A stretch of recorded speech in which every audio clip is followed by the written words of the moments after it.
तो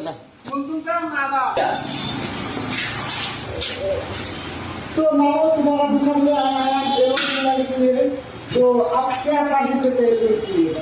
हम अभी नया नया खुला है, ठीक है, जस्ट 1 महीना हुआ है। ठीक है, आप लोग आ जाओ, आके अलाइनमेंट मिलाओ, आपको गारंटी देगा हम 2000।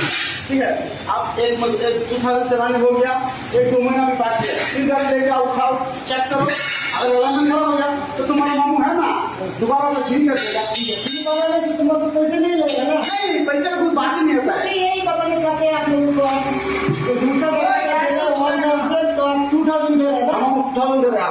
ठीक है, हम आएगा।